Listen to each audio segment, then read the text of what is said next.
again, I want to come back to this observation that you shared with me around the water cooler, which was the imagination of developers, the imagination of the consumers has been really excited as we think about all the things that we want to do. So, like we mentioned, these small language models come into their own when being operated outside the data center. So Mhm. we're seeing we've been talking about autonomous vehicles as one example, but we're also seeing them in wearable devices. So imagine, your Fitbit or your Apple Watch or what have you.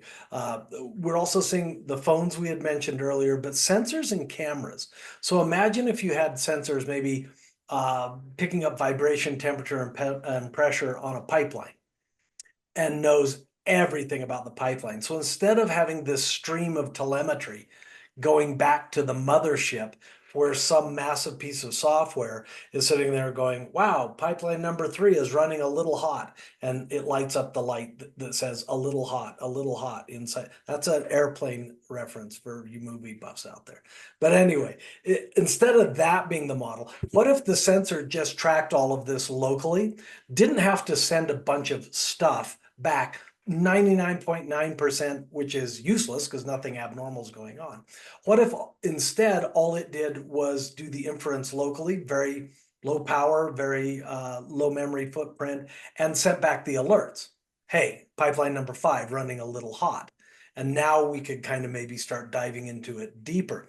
In that case, we're not consuming all of the bandwidth, basically funneling crap back to the mothership. You can imagine this for an autonomous vehicle, where a recent study by one of our customers, where they're using 1/32 the bandwidth of the networking communications back to corporate, so to speak. Right? That's crucial.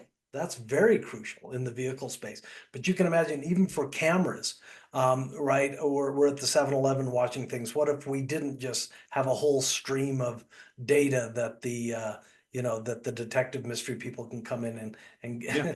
and get grainy pictures from? What if instead we detected anomalous behavior and actually sent it back to the mothership? So a lot of interesting applications out there for small language models. But also then all these other applications and even nesting them together to do something like help dealing with operating a car.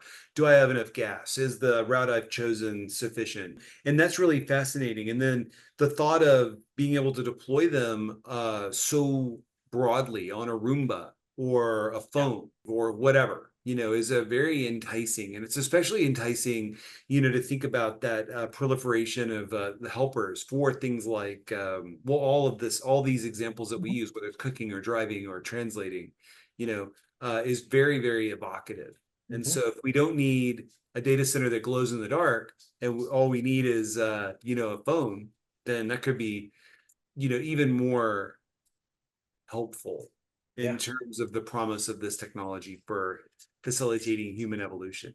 Now, of course, the other side to it is that's exactly what they told us when we got to the Terminator, who was an autonomous a small language model as well, but it just didn't have as wholesome objectives as maybe you had hoped. It was a mixture of assassins.